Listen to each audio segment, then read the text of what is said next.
E aí, galera, bora lá, porque se a gente pensar demais não trabalha, né? Fala, galera, como vão vocês? Belezinha? Thales Feitosa, sejam bem-vindos a mais uma aula do canal O Engenheiro Civil. E, galera, a gente segue na maratona aí o mini curso da 5410 de 2008, instalações elétricas de baixa tensão. Pessoal, nós paramos na última aula e na segunda aula, né, de teoria, discutindo os principais pontos da norma, e o colega Henrique, pessoal, fez uma observação. O que acontece? No vídeo aqui, eu deixo uma tabela, tá? Ó, vocês notem que a tabela aqui, ó, se a gente ampliar a tela nesse ponto aqui, eu digo que salas e dormitórios devem ter o mínimo de um ponto de tomada para cada 3,5 metros. Eu quero fazer uma errata. No primeiro ponto eu separei algumas coisas para discutir aqui, tá? Deixar errada tanto na aula 56 quanto na aula 57. A tabela eu não comentei, tá? Em momento algum eu disse que salas e dormitórios deveriam ter um mínimo de um ponto por tomada a cada 3,5. O que acontece aqui, pessoal? Dei um Ctrl C e colei aqui, mas em lugar de colar e editar aqui para 5, eu deixei os 3,5, daí vem em correção, tá? Mas fica registrado que salas e dormitórios elas devem ter um mínimo de ponto de tomada para cada 5 metros ou fração, e não 3,5. A aula já subi aí para o YouTube, não dá para tirar, tá? Dá para tirar, mas enfim, não vou entrar nessa questão. Aí o ponto é o seguinte, é 5, tá? Eu já atualizei os links do Dropbox lá das aulas 56 e 57, eu já editei, tá? 5 metros aqui, certinho. O documento que você for baixar, tanto pelo link da aula 56 quanto pela aula 57, já tá com o link atualizado, beleza? Só fazer essa errata aí. E outra coisa, pessoal, que eu quero comentar com vocês. Quero comentar com vocês. Nós gastamos 2 horas de aula praticamente para chegar até a página 14, tá? Foram 2 horas de aula para chegar até a página 14, ou seja, 7 páginas por hora. 7 páginas por hora não é o nosso ritmo usual. O que acontece é que eu estendi a explicação para justamente ficar mais completa, tudo bem? E daqui adiante, ó, vocês verão que há muito esquema, tá? Por exemplo, ó, dessa página aqui destacada até essa outra aqui, são só diagramas, são só circuitos. Então, assim, sem preocupação. A gente tem muita imagem, tá? Vocês podem, a partir dessa visão aí, ó, que vocês têm, vocês podem notar que o texto da norma mesmo, ele é exíguo, ele é escasso, ele é rarefeito, tá? Ó, tem até uma página vazia aqui que a gente pode tirar. Já tiramos a página vazia. Então, assim, tem muita imagem, tem muita tabela, não tem razão para desespero. Olhe lá se a gente não fechar essa aula nas próximas hora e 20 aí, tá? Então, vamos correr. Correr dentro do limite, né? Correr dentro do limite. Certo, pessoal, dito isso, falado sobre a errata lá das aulas 56 e 57, eu quero pedir a você, desde já, que se inscreva no canal, caso ainda não seja inscrito, e já deixa o gostei para valorizar o nosso trabalho, beleza? Caso você ache que eu esteja falando devagar demais, você pode colocar esse vídeo na velocidade 2 aí, pegar um café, uma água, né, pessoal, para valorizar o nosso trabalho, e tocar pra frente. Isso aí, vamos lá. Nós paramos na página 14, então KP para exibir o painel, vem aqui em páginas, puxa a página 14, beleza. Vamos falar dos disjuntores agora, tá, pessoal? Elementos bastante comuns, não tem como você ter uma instalação residencial aí, caso você não tenha um disjuntor. Primeiro porque lá na entrada já vão barrar você. A CELPA não vai ligar o seu padrão, a CELPA, no caso do Pará, né? Melhor, a concessionária de energia elétrica.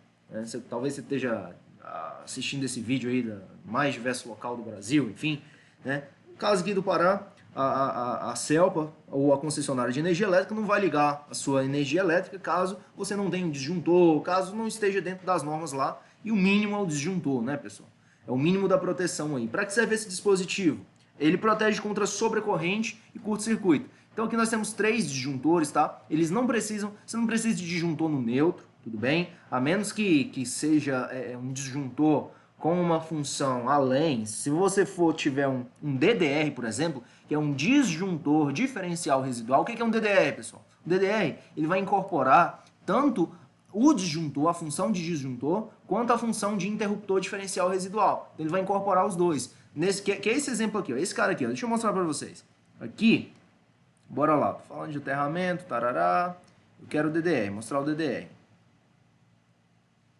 Agora eu chego aqui, pessoal.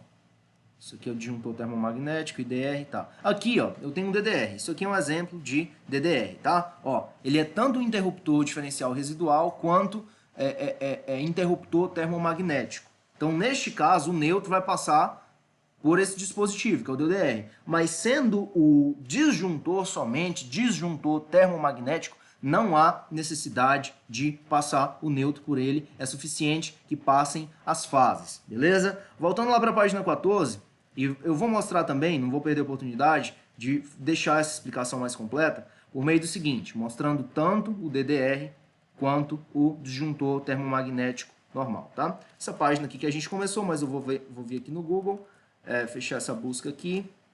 Isso aqui, pessoal, é a equipe da Projalfa, que tive orgulho de acompanhar durante um período de mais ou menos ano e meio. Vou mostrar isso para vocês daqui a pouco na próxima aula, tá? Mas resumo, voltando aqui, ó, DDR. A gente tem aqui o DDR, apareceu foi uma placa aí, né? Placa de memória, mas enfim. DDR disjuntor. Tá? Ó, esse aqui é o DDR. Ó. Ele vai pegar as 3 fases, mais um neutro, tá? Eu tenho aqui 4 polos. Disjuntor diferencial residual. Esse aqui é o DDR. Agora deixa eu mostrar para vocês o disjuntor trifásico. Ele vai ter somente os 3 polos. Se a gente colocar aqui, ó, um polo, 2 polos, 3 polos, note que se ele for somente o disjuntor, não há necessidade de que ele tenha passagem para o neutro, somente se ele for DDR. Bem, o disjuntor ele vai só nas fases, tá, pessoal? Esse disjuntor aqui grandão, normalmente ele vai em uma subestação particular, tudo bem? Uma intensidade de corrente aí já expressiva, né? 250 amperes. Tá aqui, esse quadro de distribuição aqui, ó, pode cair muito bem uma questão, pessoal, mostrando um quadro desse assim e falando o que é isso, o que é o item tal. Olha só, aqui nós temos os dispositivos, o DPS, né, dispositivo contra surto, dispositivo de proteção contra surto, DPS, esses 4 elementos aqui. Aqui nós temos o disjuntor geral, aqui o IDR. Notem que aqui, ó, disjuntor está separado de DR, mas eles podem ser juntos. E quando eles estão juntos, qual o nome deles? DDR. O que mais? Disjuntor bipolar, disjuntor monopolar ou unipolar, tá? Disjuntor unipolar, unipolar. Aqui, ó, isso aqui tá com cara de... Isso aqui tá com cara, pessoal, de IDR, tá? Esses dispositivos aqui. Ou disjuntor monopolar. É a curvatura do disjuntor. Vocês notem que aqui, ó, interruptor, ele tem um interruptor preto, a alavanca preta, outros têm a alavanca vermelha e outros têm a alavanca azul, tá? Esse aqui tem a alavanca laranja. Essa alavanca, pessoal, vai depender da curvatura de disparo. E a curvatura de disparo vai depender do quê? A curvatura de disparo vai depender do tipo de carga. Você tem uma carga indutiva, você tem uma carga capacitiva, você tem uma carga resistiva, tá? A partir desses dispositivos, você vai ter os diferentes curvas de disparo dos disjuntores termomagnéticos. Mas eu não acho que os examinadores, né, podem ir, uma CESP, Sebrasp da vida, uma banca mais fundamentalista, queira colocar uma questão para diferenciar os candidatos mesmo, podem abordar esse tipo de coisa, mas isso já passa a ser mais específico para a galera da elétrica, tá? Convém que a gente saiba também, fica aí esse registro, bem? Pode vir sim. E esse aqui, pessoal, o barramento, tá? O barramento do quadro de distribuição, o barramento principal do quadro de distribuição e assim segue. Beleza? Disjuntor. Então, esses são os nossos disjuntores. Disjuntor passa neutro? Não passa neutro. Basta que passe as fases, tudo bem? Se você quiser interromper um neutro, também não vai fazer mal, não, mas basta que você vai monitorar as fases. E como funciona o disjuntor? O disjuntor, pessoal, ele vai limitar a intensidade de corrente até um certo nível. Limitar não, ele vai monitorar e caso a corrente exceda o determinado padrão de corrente, que é a corrente nominal do disjuntor, ele vai desarmar, tá? Então, sei lá, esse disjuntor aqui, por exemplo, é de 15 amperes, vamos supor que seja de 15. Passou 16, ele vai disparar, tá? Ele vai desarmar. E interromper, vai seccionar o fluxo de corrente naquele circuito, porque se tem mais que 15 amperes correndo naquele circuito, tem alguma coisa errada. Notem que o nome é tá certo? Termomagnético, ou seja, ele vai proteger o circuito tanto contra aquecimentos, contra excessos de corrente aí, já que a gente vai observar o funcionamento desses dispositivos. Qual é o nome desse cara? Disjuntor unipolar ou disjuntor monopolar, disjuntor bipolar, disjuntor tripolar, e nós temos também, pessoal, disjuntores tetrapolares, tá? Vamos ver se a gente acha aqui, disjuntor tetrapolar. Ó, aqui, ó, vocês notem que a gente tem dificuldade em achar disjuntor tetrapolar, tá? a gente tem dificuldade. Olha aqui, ó, isso aqui não é disjuntor, isso aqui é DR. DR, ó, disjuntores mesmo. Ó, aqui a gente achou um tetrapolar. Disjuntor, tetrapolar. Esse aqui, ele é disjuntor mesmo? Disjuntor, tetrapolar, DIN. Será que é uma situação em que a gente teria 4 fases? Isso aqui, por exemplo, eu desconfio que seja um DR. Mas são disjuntores. A gente tem disjuntores tetrapolar também, tá, pessoal? Mas, assim, no usual, o ideal é que a gente... o disjuntor, ele sessione somente as fases mesmo. Tudo bem? Você pode ver que em todo arranjo mais simples, o disjuntor vai sessionar só as fases. Apesar que a gente tem aqui, ó, neutro no disjuntor, pode ou não? A gente tem aqui um vídeo justamente sobre isso. Aí tem aqui um neutro no disjuntor. Isso aqui é um dispositivo IDR, captando as 3 fases, mais um neutro também. Isso aqui, não sei o que é. Mas vamos ver o que o pessoal do mundo da elétrica aqui, ó, já se deparou com um cabo de neutro sendo sessionado no disjuntor? Os eletricistas falam que é proibido, tarará. Nesse artigo vamos mostrar. Evitar acidentes. O disjuntor é um dispositivo de proteção que tem a função de desarmar quando identificado uma corrente, curto-circuito, sobrecarga, sendo fundamental para evitar acidentes. Existem diversos tipos, tarará. O disjuntor tetrapolar possui 4 polos, permitindo que o cabo neutro seja secionado. A grande dúvida dos eletricistas é se pode ou não secionar o cabo neutro, pois os demais disjuntores não permitem o secionamento do cabo neutro. Aquela história que foi discutida até agora, né? Mas é a resposta, meu filho. O que diz? Tá. Para saber se podemos secionar o cabo neutro, devemos sempre consultar a 5410. Uma parte fala sobre a proteção para cabo neutro. Existem casos onde o neutro tem de ser protegido contra a sobrecorrente. E isso tem um pouco a ver com o sistema de aterramento. Para os casos de aterramento TT e TN, que a gente vai discutir, tá, pessoal? A gente vai discutir. A norma diz que, quando a seção do condutor neutro for pelo menos igual ao equivalente a dos condutores de fase, não é necessário prever a detecção de sobrecorrente no condutor neutro, nem dispositivo de seccionamento desse condutor. Este é o caso mais comum, por causa do item tarará, que a maioria dos profissionais do mundo da elétrica entendem que não precisa ser usado disjuntor para o neutro. No item é usada uma frase não é necessário, ou seja, essa frase não obriga e não proíbe o uso do disjuntor para o neutro. Tá vendo aí, pessoal? Nem obriga e nem proíbe. Nem obriga e nem proíbe. Se diz que não é necessário, você pode usar, mesmo não sendo necessário, e também não diz que você tem que, não estabelece que é obrigatório. Resumo, pessoal, o que eu entendo disso aqui? O que eu entendo disso aqui? Vou dar o meu parecer aqui. Vou deixar isso aqui aberto, porque eu vou precisar da ilustração. O que acontece, pessoal? Se você pega uma fase e desce um neutro, no normal, você vai ter um 110, um 127 volts, tá? Mas acontece as situações em que a seção do condutor neutro é menor que a seção do condutor fase. Então, eu diria que o seguinte, o meu parecer seria o seguinte, mesmo sendo engenheiro eletricista e sendo... o que eu diria, né, pessoal? O que eu faria no meu projeto, por exemplo? Primeiro que a norma não obriga, e a maioria dos projetos até agora eu não tenho colocado, deixaria sempre, uma residência mesmo, por exemplo. Pessoal, eu não vou me envolver em confusão, não. Esse parecer vai ficar no ar, tá? Meu parecer vai ficar no ar. Deixa os engenheiros eletricistas decidirem essa questão aí. Vamos voltar para o nosso jogo, tá? Protegem contra sobrecorrente. O que o disjuntor faz? Protege contra sobrecorrente e curto-circuito. Havendo um aquecimento demasiado, o dispositivo atua, principalmente na região próxima ao disjuntor. Aqueceu próximo ao disjuntor, ele desarma. Quando uma grande intensidade de corrente percorre o dispositivo, o campo magnético retrai o pino e o disjuntor desarma, é assim o funcionamento desse dispositivo, tá? O aquecimento aciona a lâmina bimetálica, a lâmina se curva e desarma o dispositivo também. Curto-circuito, aumento súbito de corrente, onde vai percorrer essa bobina, vai desarmar também. A câmara de extinção atrai os agulhamentos decorrentes do arco elétrico. Deixa isso aqui para uma revisão, tá, pessoal? E vamos observar aqui. Nós temos 2 tipos de disjuntores, disjuntor NEMA e disjuntor DIN. Tá? O NEMA, ele é um disjuntor americano, e o DIN, ele é um disjuntor padrão europeu. NEMA, padrão americano, e o DIN, padrão europeu. E aqui, ó, em ambos os disjuntores, nós temos uma lâmina bimetálica. Essa lâmina aqui, ela é de latão, tá? A gente lembra disso nas ilustrações do livro de física lá.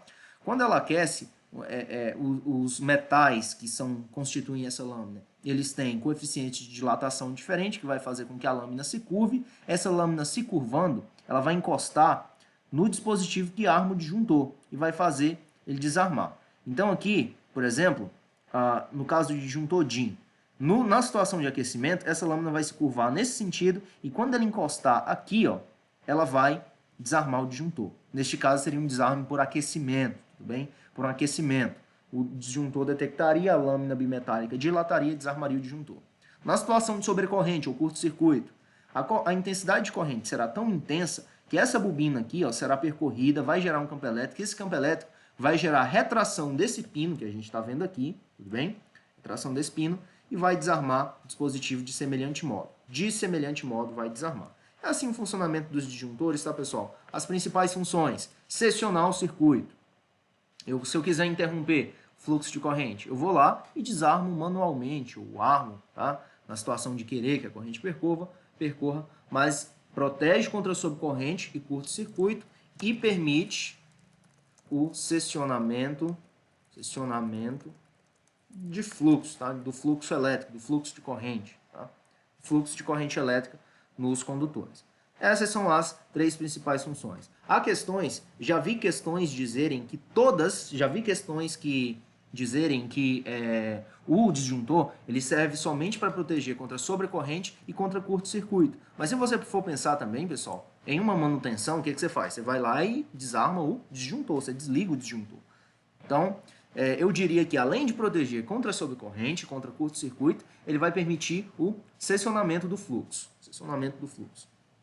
Padrão NEMA. Pessoal, ambos esses disjuntores, eles são normalizados no Brasil, tá? Você tem o NEMA, você tem a portaria do INMETRO, Instituto Nacional de Metrologia, que autoriza o uso dele aqui, assim como o padrão europeu também é autorizado, tá? O disjuntor DIN chamado. E se você perguntar para os técnicos ou para os eletricistas, né? Qualquer técnico que tem algum conhecimento, eles vão dizer que é preferível que se use o disjuntor DIN, tá, pessoal? O disjuntor DIN, ele tem uma curva de disparo, ele desarma, ele é mais sensível que o disjuntor NEMA. Já vi eletricista dizer que a casa pega fogo e que esse disjuntor preto não desarma, tá? Já ouvi eletricista dizendo isso e que tem experiências com isso. Portanto, é preferível que se use o disjuntor DIN aí quando você estiver fazendo a sua instalação, projeto elétrico, for possível deixar uma nota lá, tá? Porque você faz o projeto, vamos supor, aí o pessoal, você não especifica que tipo de disjuntor, o pessoal vai lá, coloca um disjuntor NEMA desse. Não é todo, é lógico que essas são as exceções, né, pessoal? Uma vez que você tem um dispositivo, é para ele atuar, quando a corrente atingir determinado fluxo. Mas enfim, o pessoal fala que o DIN é mais confiável. Não vou me estender nisso aqui. Assunto polêmico a gente deixa para a turma lá. A gente vai focar no nosso concurso.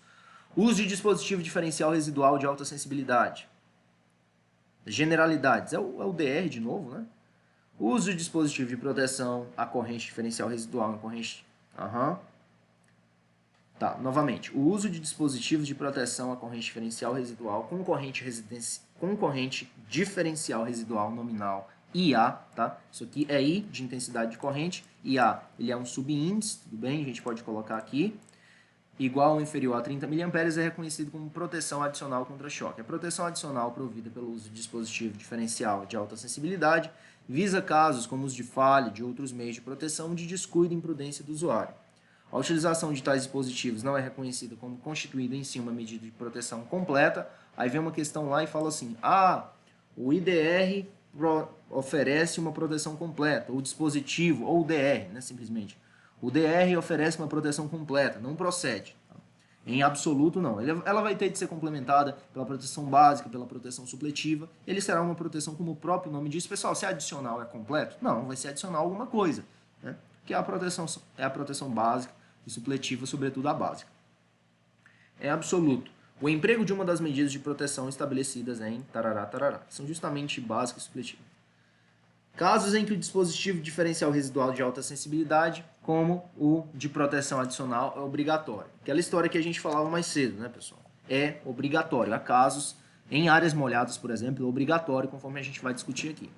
Além dos casos especificados na seção 9, e qualquer que seja o esquema de aterramento, devem ser objeto de proteção adicional por dispositivos, a corrente diferencial residual com corrente diferencial residual nominal IAN igual ou inferior a 30 mA. 30 mA. Tudo bem. Isso será o de alta sensibilidade, tudo bem?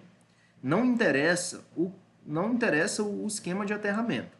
Vai ser obrigatório colocar um dispositivo com sensibilidade igual ou inferior a 30 mA. Em que casos?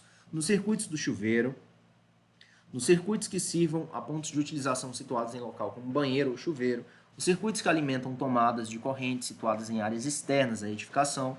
Áreas externas, pessoal, pode estar havendo uma chuva, pode estar havendo a lavagem de um carro, tá? São áreas também que a norma prevê que possa ser uma fonte de umidade, tá? Uma fonte de umidade, aquela história que a gente falou, reduz a resistividade de condução da pele humana, tarará, torna mais suscetível a descargas elétricas. Então, circuito de banheiro, chuveira, tá? Locais que contêm banheiro e chuveira, e não é o circuito do banheiro, não é o circuito da banheira ou do chuveiro, tá? É os circuitos para locais contendo banheira ou chuveiro. E o circuito que ativa o banheiro e a chuveira, com certeza estão inclusos nisso, né? Os circuitos que alimentem tomadas de corrente situadas em áreas externas à edificação, os circuitos de tomadas de corrente situados em áreas internas que possam vir a alimentar equipamento no exterior. Então, pessoal, uma área gourmet, você pode muito bem ali, um jardineiro, sei lá, caso você não tenha deixado uma tomada ali na área de serviço para fazer a poda da grama no jardim, por exemplo, o técnico, o trabalhador que vai lá fazer o corte da grama, ou o próprio proprietário da casa, pega uma máquina de cortar grama e vai fazer a manutenção do jardim, ele pode puxar uma extensão ali para ligar a máquina elétrica e tomar uma descarga, e tomando essa descarga, não havendo dispositivo residual, pode vir a matar ele. E havendo, o circuito será interrompido pelo IDR, dispositivo residual. Entendido? Então, pessoal, área molhada, área externa, vai pedir DR. Os circuitos que, em locais de habitação, sirvam a pontos de utilização situados em cozinhas, copas-cozinhas, lavanderias, áreas de serviço, garagens e demais dependências internas molhadas, em uso normal ou sujeito a lavagens. Aí você diz assim, mas toda a região da casa é sujeita a lavagem. Talvez você diga, né? Mas o que acontece, pessoal? O que acontece é que no quarto você não vai precisar colocar, porque você não tem um lavatório ali, você não tem uma pia ali, tá? Não necessariamente você precisa colocar. Quando eu faço? Coloco no banheiro, tomada do secador, quando a tomada do secador é dentro do banheiro, tá? Você tem uma hidromassagem também, circuito de alimentação da bomba, a iluminação da banheira, da piscina, alguma coisa, coloca. Área externa tem que colocar também.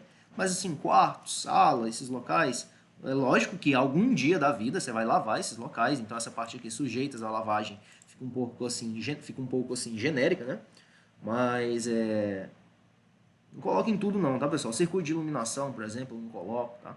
E a gente vai ver que se essa iluminação estiver abaixo de 2,5 metros, tá? Eu vou ter de colocar. Por quê? 2,5 metros entende-se que já se está dentro de um raio de alcance dos usuários da edificação. A norma é bem paternalista nesse sentido. Os circuitos que, em edificações não residenciais, tá? Sirvam a pontos de tomada situados em cozinhas, copas-cozinhas, lavanderias, área de serviço, garagem e, no geral, em áreas internas molhadas em uso normal ou sujeitos à lavagem. O ideal, pessoal, é dar uma lida nisso aqui, dar uma lida, mas se a gente for fazer um apanhado geral, vai ficar o quê? Áreas molhadas devem ter DR, tá? Sejam residenciais ou não. Você tem uma lavanderia de um hospital lá, por exemplo, aquelas máquinas gigantes, aquelas máquinas mamute, você vai precisar, sim, ter DR. Porque os trabalhadores, ainda que não estejam em uma área residencial, uma área assim, meio que de lavagem industrial, né, um negócio mais em escala, mas a eletricidade não vai mudar os princípios dela porque você não dá em uma instalação residencial. Vai continuar eletrocutando gente e matando se demole. Os circuitos que em edificações não residenciais sirvam aos pontos, eu já li isso aqui, tá? Sujeitas à lavagem, tarará. As notas, pessoal, as observações sobre esses conceitos. No que se refere à tomada de corrente, a exigência de proteção adicional por DR de alta sensibilidade se aplica a tomadas com corrente nominal de até 32 amperes. 32 adiante, pessoal, pelo que a gente entende aqui, não precisa. Tudo bem? Nas tomadas de corrente. Na verdade, a exigência de proteção adicional por DR de alta sensibilidade se aplica às tomadas com corrente nominal. Aquele de alta sensibilidade, pessoal, é aquele que capta uma fuga de até 30 mA, tá? 30 mA. Captou 30 mA de fuga, ele dispara. A exigência não se aplica a circuitos ou setores da instalação concebidos em esquema IT. Esquema IT, pessoal, esquema de aterramento, impedância terra, tá? Esquema impedância terra, a gente vai ver daqui a pouco como é isso. Visando garantir a continuidade de serviço quando essa continuidade for indispensável à segurança das pessoas e à preservação de vidas, como, por exemplo, na alimentação de salas cirúrgicas ou de serviços de segurança.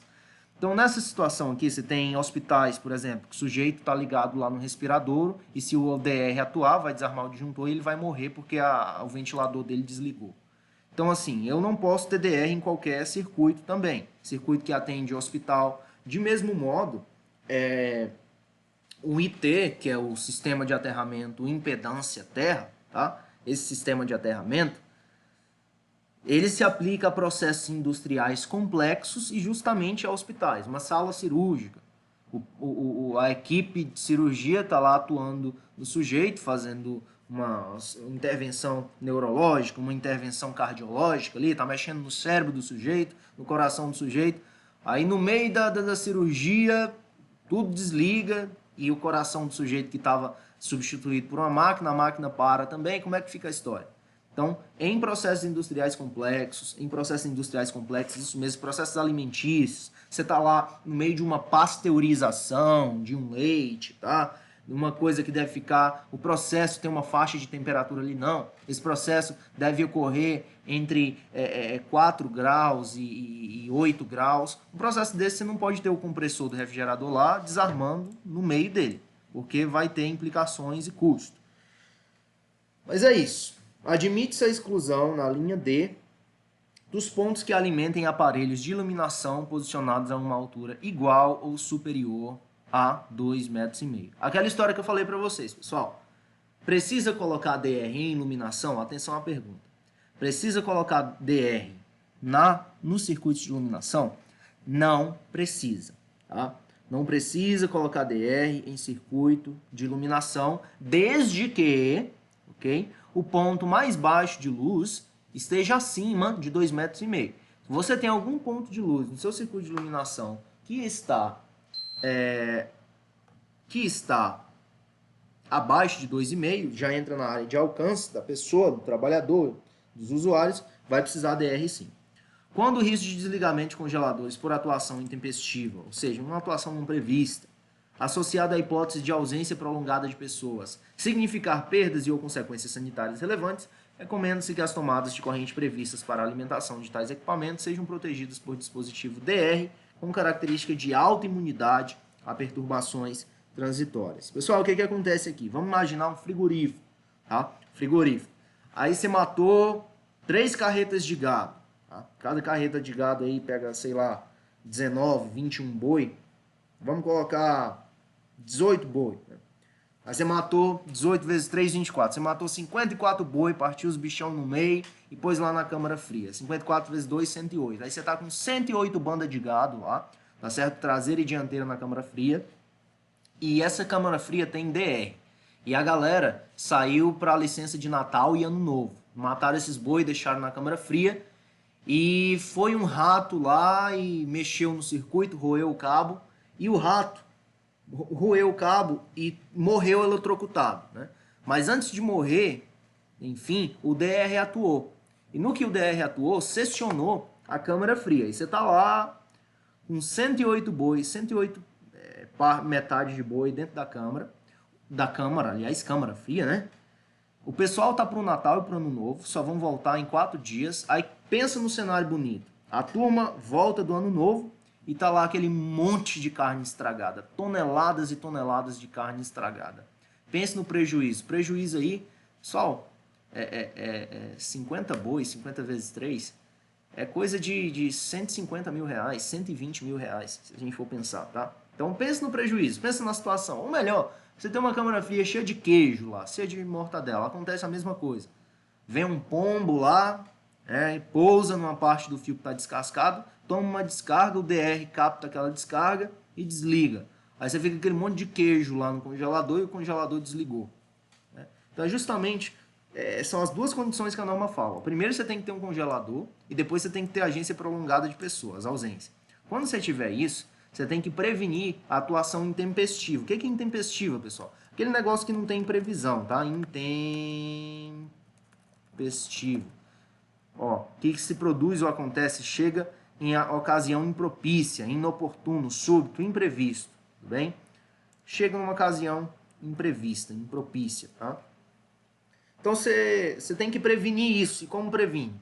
Coloca um DR lá que não é tão sensível. Olha só, DR com característica de alta imunidade e perturbação transitória. Alta imunidade, o que acontece? A perturbação transitória vai vir, mas ele é imune àquilo. Ele fala, não vou reagir a você não vou desarmar, nem vou armar. Eu tenho imunidade a você, eu vou ficar de boa aqui, perturbação transitória. Você pode fazer o que você quiser. Né? Esse é um DR com alta imunidade e perturbação transitória, que é o próprio circuito de alimentação do congelador, seja sempre que possível independente. Outra coisa, deixar o circuito de alimentação do congelador independente, caso exista outro dispositivo DR a montante. Montante é antes, tá? Antes do DR de alta imunidade, seja garantida a seletividade entre os dispositivos. Seletividade, checa lá, pessoal, 6.3.2, tá? Isso aqui vale ler, pessoal, vale fazer os grifos, mas minha recomendação, para eu explicar isso aqui, eu vou ter que ficar buscando imagem e, enfim, são conceitos complexos também, tá? Não é que é complexo, é que são conceitos mais elaborados, não são conceitos tão simples quanto a definição de um dispositivo, por exemplo, né? Aí, para eu explicar, eu vou ter de buscar imagem, vou ter de gastar tempo, e talvez não valha tanto a pena a gente aprofundar. Então, o que a gente vai fazer? Vou deixar isso aí, tá? Os grifos aí, tá? Leia essas notas com calma depois sobre DR. E é isso. Vamos tocar adiante. Alternativamente, ou seja, além daquilo que já foi dito até agora, ao invés do dispositivo DR, a tomada destinada ao congelador pode ser protegida por separação elétrica individual. Recomendando-se que também aí o circuito seja independente e que, caso haja dispositivo DR a montante, este seja de um tipo imune a perturbações transitórias. Lembrando que perturbação transitória pode ser raio, tá, pessoal? Pode ser raio. E contra raio a gente não vai utilizar IDR, não. A gente vai utilizar DPS. O surto é o quê? É uma perturbação transitória. Bem, é uma sobretensão transitória.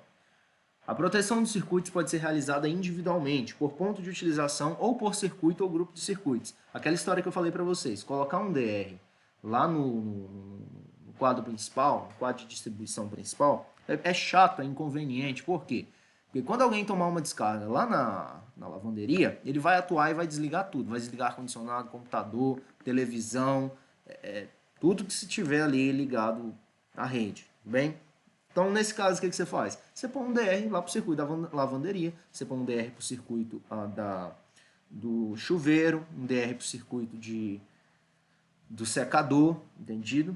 Ou um DR para esses três circuitos. Circuito de chuveiro, circuito de secador e circuito de lavanderia. Entendido? Agora, no geral, eu não tenho costume, não. Tá? Inclusive, fechei o Keybuilder aqui. Vou ver se eu consigo abrir aqui, pessoal, mostrar para vocês daqui a pouco, tá? Ponto de utilização, circuito ou grupo de circuito, quedas de tensão. Isso aqui é outra parte importantíssima, tá? Importantíssimo, importante. Eu vou deixar isso aqui em uma outra cor. As questões, pessoal, falam bastante em circuitos terminais, tá? As questões falam muito em circuitos terminais. E para circuitos terminais, a tensão não pode ser... A queda de tensão, na verdade, não pode ser superior a 4%. A queda de tensão não pode ser superior a 4%. Entendido? A gente tem esses outros números aqui, ó.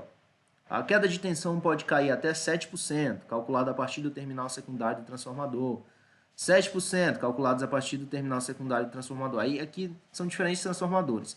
Transformadores da empresa, distribuidor de eletricidade, transformador sendo do proprietário, da propriedade da unidade consumidora, tá?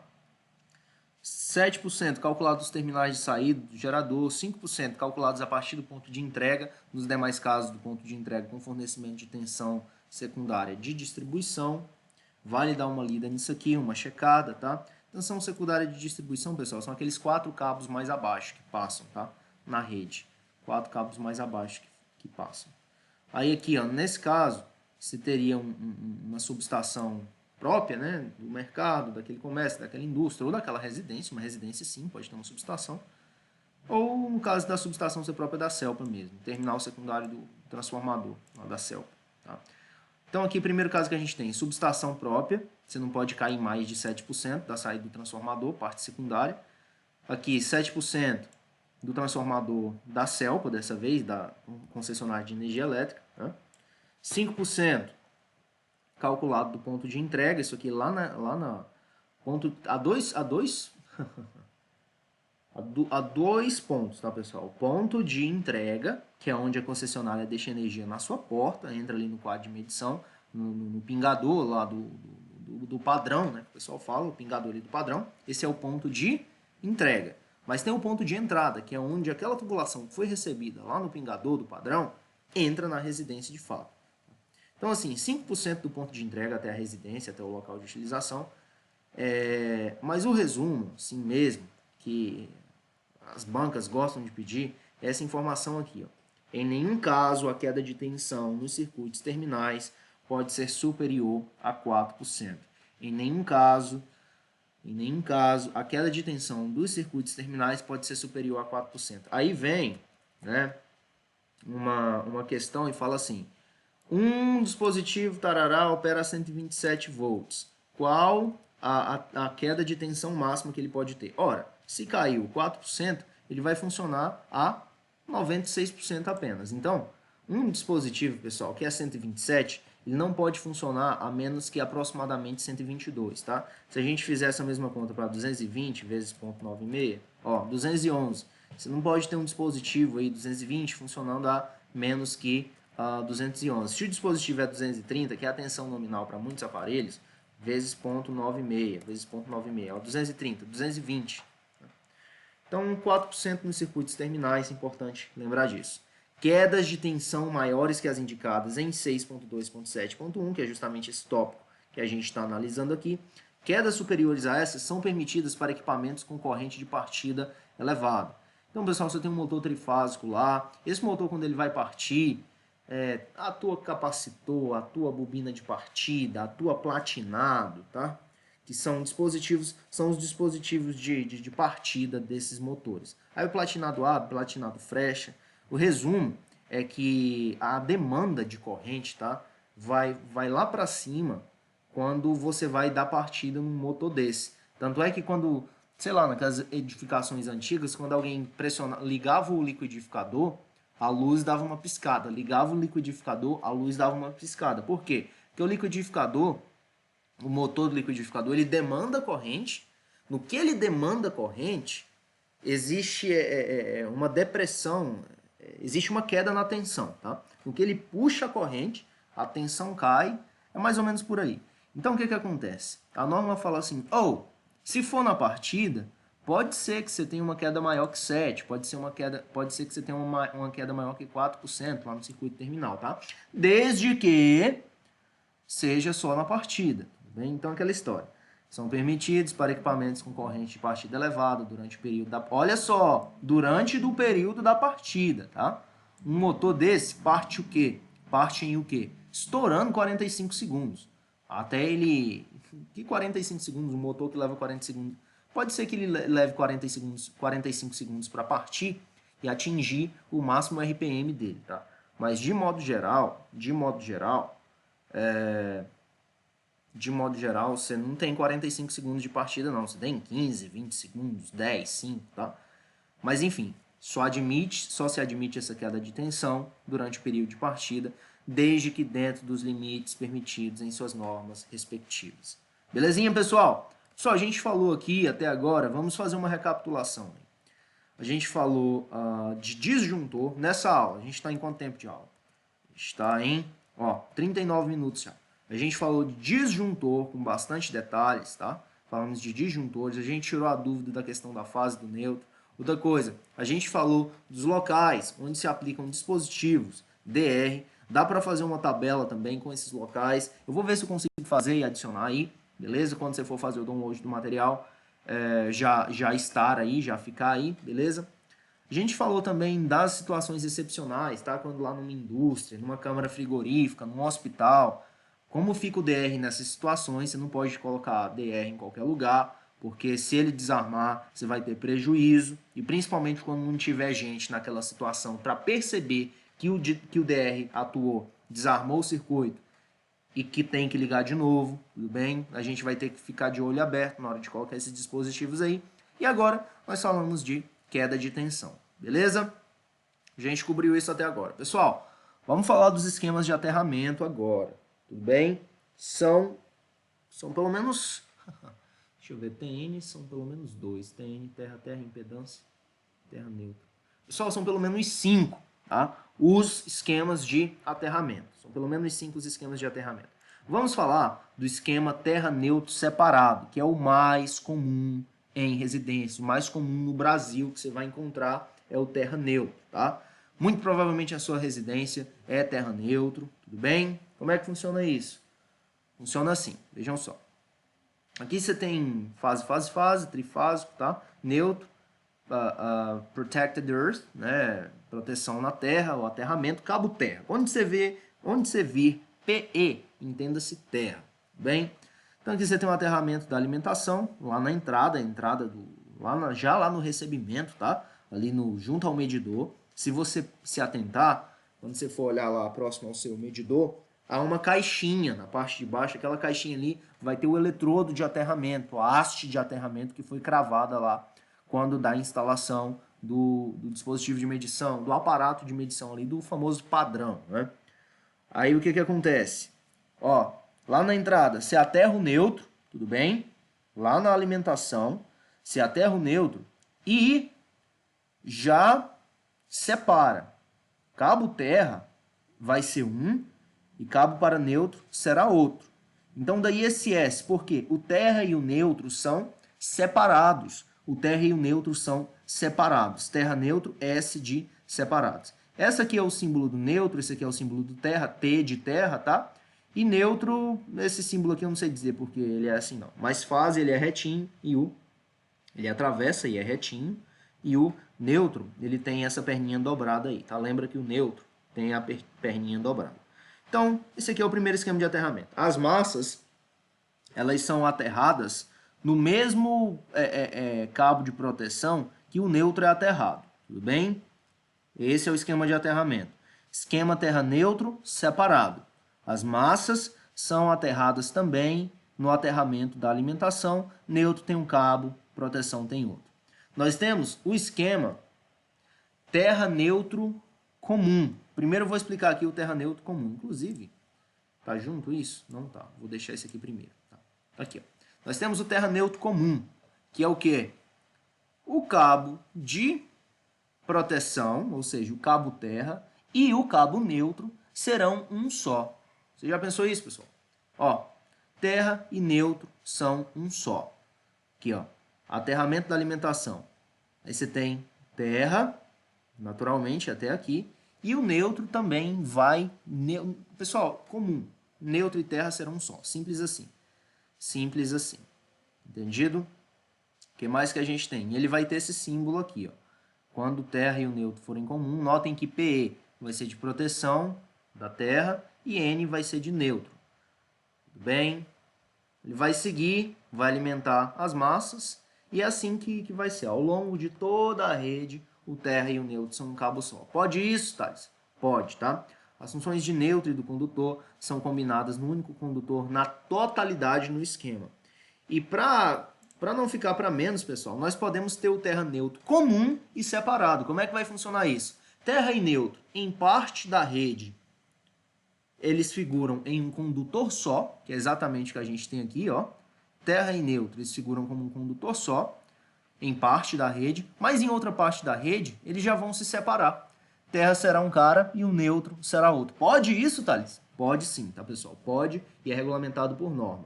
Pode e é regulamentado por norma.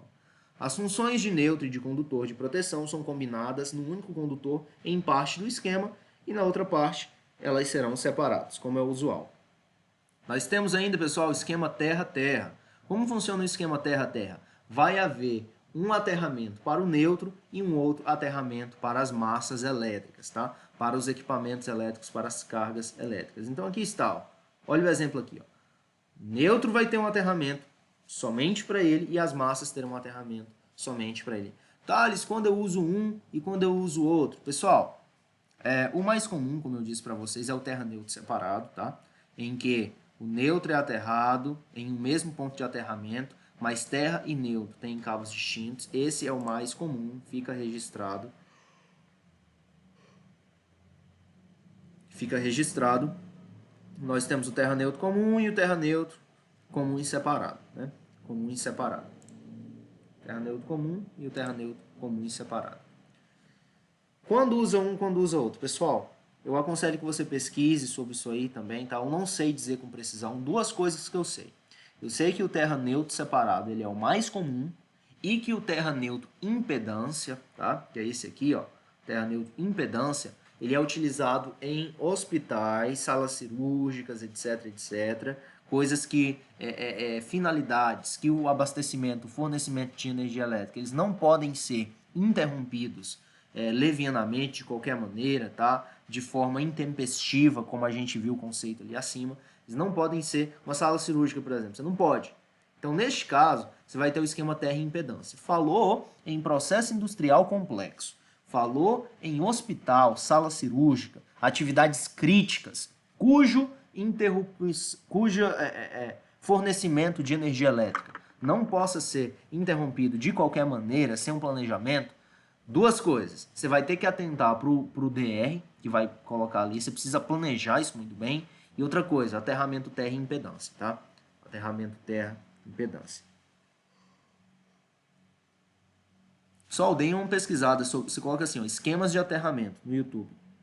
Tem um excelente vídeo lá do pessoal do Mundo da Elétrica, tá? Aconselho essa busca aí. Então aqui, ó, o terra-terra, neutro, o terra-terra na verdade é o de cima, né? Esse aqui ainda é o terra impedância.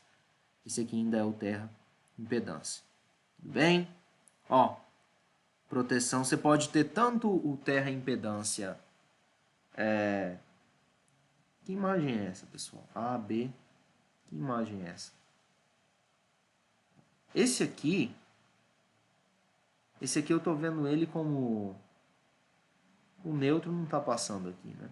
Esse aqui eu não sei dizer o que é não, esse primeiro. Mas esse aqui, ó, eu sei que ele funciona como o terra impedância. Terra impedância. Acho que esses dois aqui. Do lado de cima. Enfim, pessoal, esse aqui eu vou me abster de descrever, tá? Você dá uma checada lá na norma. Agora esse aqui, ele é o típico terra impedância. Você tem a impedância aqui, lembrando que a impedância ela vai ser uma resistência, tá? Ela vai impedir o fluxo de corrente ou oferecer resistência ao fluxo de corrente. Tudo bem? O neutro pode ser ou não distribuído. O A, ele é sem aterramento de alimentação.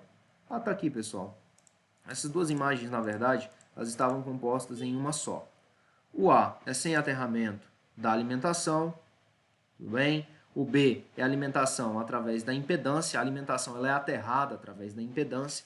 Aliás, massas aterradas em eletrodos separados e independentes do eletrodo de aterramento da alimentação. Esse é o B1. B2, massas coletivamente aterradas em eletrodo independente do eletrodo de aterramento da alimentação.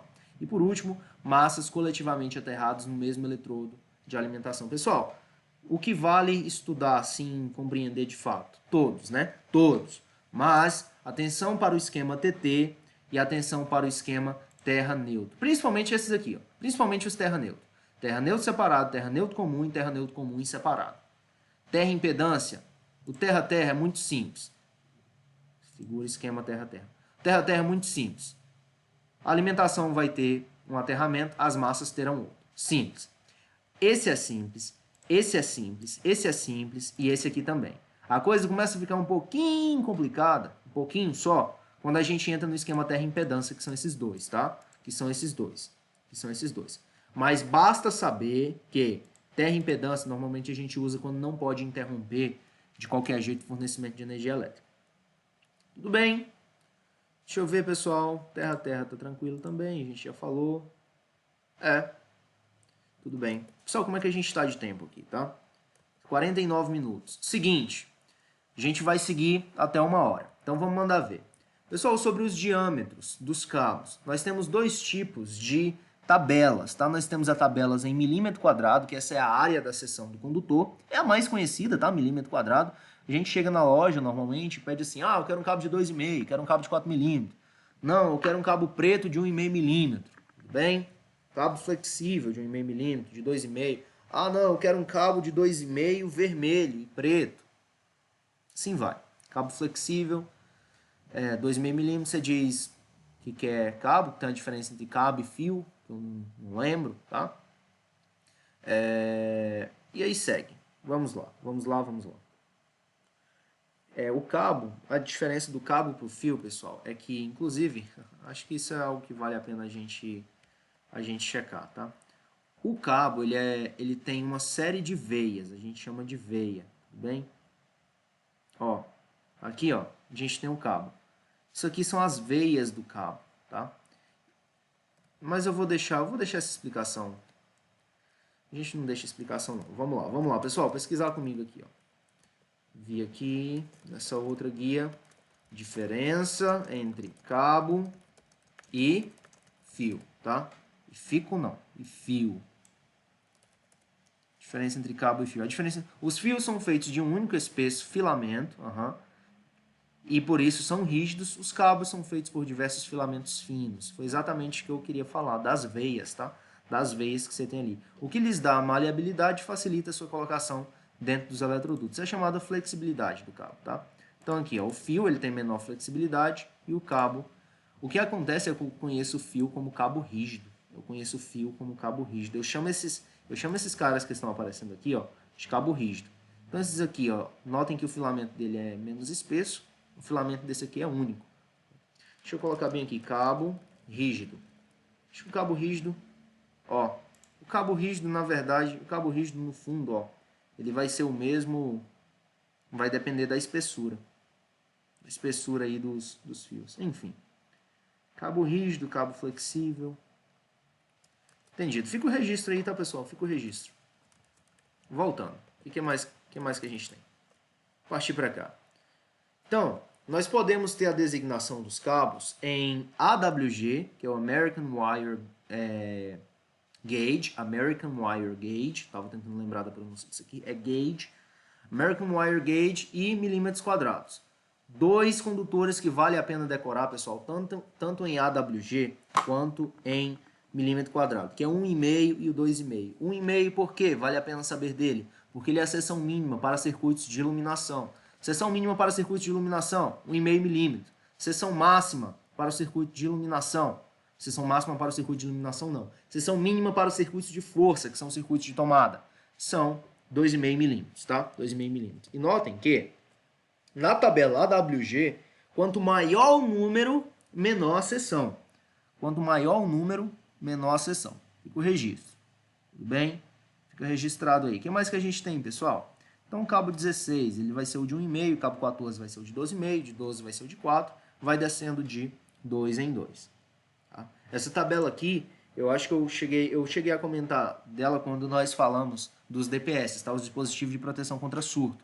Pessoal, na tabela 32, a gente vai achar as características dos componentes da instalação em função das influências externas, Então, umidade do ar, temperatura, usuários, se a pessoa é PNE, portador de necessidade especial ou não, se tem crianças, animais, tudo bem? Altitude, no caso de incidência de raios solares, tem raios solares lá, tá? Fala de raios solares. Vai influir no tempo de durabilidade da proteção dos condutores ali. Porque se você tem muita incidência solar, a proteção básica resseca, daqui a pouco aqueles cabos estão expostos, oferecendo risco, tarará, tarará.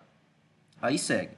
O que, por consequência, vai influir no programa de manutenção e assim segue, tá? Resumo, pessoal, da tabela 42. Ela vai trazer essa lista de influências aí, eu trouxe destaque para duas coisas. Eu errei uma questão, quando estava resolvendo as questões, porque falava assim, o projetista tende a adaptar o seu projeto em função dos usuários como crianças e portadores de necessidades especiais. Eu falei, portadores de necessidades especiais, tudo bem, porque um cadeirante, ele pode não alcançar o interruptor com a facilidade, tudo mais. Mas crianças, eu falei, não, as crianças, as instalações elétricas não precisam ser adaptadas a elas. Mas a gente vem aqui, ó, na a tabela 32, na parte B da tabela 32, a gente fala da competência de pessoas, sim, tá? As crianças estão aqui e elas vão atuar como uma influência externa. Então, caso venha uma questão para você e diga assim, o projetista deve conceber as instalações elétricas de modo que atenda crianças e portadores de necessidades especiais. Isso procede, tá, pessoal? É verdade. Na minha cabeça estava assim, as crianças que lutem, elas que peguem uma cadeira, que chamem os pais, caso não alcancem o interruptor, mas não. A gente, havendo uma creche, sei lá, nessa situação, você vai ter de prever também para as crianças. Então, os esquemas são terra-terra, não desarma o disjuntor, não é tão comum, mas acontece de ser usado. O terra neutro, desarma o disjuntor, esses conceitos aqui, desarma o disjuntor, não desarma o disjuntor, eu peguei do livro, eu peguei do vídeo do mundo da elétrica, como eu falei para vocês. Inclusive, pessoal, vou até fazer a propaganda do vídeo aqui, tá? Olá, pessoal! Porque se me ajudou, pode ajudar você também. Eu deixei aqui registrado para que você checasse, tudo bem? Tá aí o link, copia e cola o vídeo esse aqui, ó, tipos de aterramentos elétricos, que vai complementar tudo isso que eu falei até agora acerca dos esquemas. Terra-terra, terra neutro separado, terra neutro comum e separado e terra e impedância. Beleza? Como é que a gente está de tempo? Vamos dar uma checada. Está fechando 1 hora, tá? Pessoal, vou percorrer mais essa página aqui. Vamos ver se a gente consegue cobrir ela em 5 minutos. Vamos mandar ver. Na teoria, como eu faço para ligar uma lâmpada? Eu posso ter... Aqui, ó. Na teoria, tá? Na teoria, o que a norma manda? A norma fala assim, na lâmpada, você vai alimentar o neutro e o retorno, e no interruptor, você vai descer com a fase e com o retorno. Esse arranjo, ele tem a vantagem de evitar descargas elétricas quando, por exemplo, dá troca da lâmpada. Então, pessoal, eu posso muito bem descer aqui no interruptor, em lugar de descer a fase, descer o neutro e deixar a fase ligada direto na lâmpada. Mas qual o problema disso? O problema é que, em uma eventual troca de lâmpadas, manutenção desse bocal, troca do bocal, o bocal ali, aquela região no teto, né, tirada a lâmpada, vai estar energizado o tempo todo. Então é preferível, inclusive a norma estabelece, fala, é recomendado, né? Eu acho que a norma ela não estabelece assim estritamente não, mas ela fala, é preferível que se desça a fase no interruptor e não o neutro. Porque descendo a fase no interruptor, uma vez que esse interruptor está desligado, você não vai ter energia aqui. Enquanto que, se o neutro descer, vai ter energia aqui no bocal o tempo todo. O acionamento da lâmpada vai ficar dependendo do fechamento aqui com o retorno e o neutro. Tá? Espero que você tenha entendido. Então são dois arranjos possíveis. Na lâmpada você pode ter fase e retorno, que no caso o bocal vai estar energizado o tempo todo, vai depender só do neutro, né? Do acesso ao neutro, para o fluxo de corrente. Ou você pode ter ainda a lâmpada com o neutro lá e o retorno, que é o esquema recomendado. Fica a análise aí, tá, pessoal? Fica a leitura disso aqui. Pode-se ter ambos os casos que a lâmpada vai funcionar, tanto o arranjo 1 quanto o arranjo 2. Qual o arranjo preferível? O arranjo 2, tá, pessoal? O arranjo 2 é o preferível e recomendado, por norma, em que a lâmpada vai o neutro e o retorno e no interruptor desce a fase. Inclusive, caem questões que abordam isso, hein? Caem questões que abordam isso e a gente vai responder. Esse aqui é o recomendado, vou deixar até um grifo aqui. Na prática, deve-se buscar seguir a teoria, naturalmente, principalmente quando a teoria é a norma, é ou não é? Vamos falar um pouco de iluminação agora, pessoal. Mas eu vou fechar essa aula por aqui, tá? Porque iluminação a gente não vai conseguir fechar nos 5 minutos. Vou fazer um comentário aqui acerca das cores. Próxima aula, vamos falar um pouco, a gente já está fechando 1 hora. Como vai ficar a próxima aula? Próxima aula a gente vai falar de iluminação, das cores dos condutores, tá? O neutro deve ter que cor, as fases devem ter que cores, os condutores de proteção devem ter que cor. É isso que será discutido e o resto é imagem. A partir daqui é se deleitar com as imagens e com os esquemas que nós temos aí, não tem erro. Tudo bem, pessoal? Espero que vocês tenham gostado da aula até aqui, essa é a terceira aula. Aquela história que eu falei, a previsão eram apenas 3 aulas, mas a gente gastou essas 3, não finalizou, então a gente vai investir, gastou não, investiu, né? A gente vai fazer uso do tempo que for necessário para não ficar aquele negócio corrido, para não ficar aquele negócio jogado. Belezinha? Forte abraço, fiquem em paz e até a próxima aula.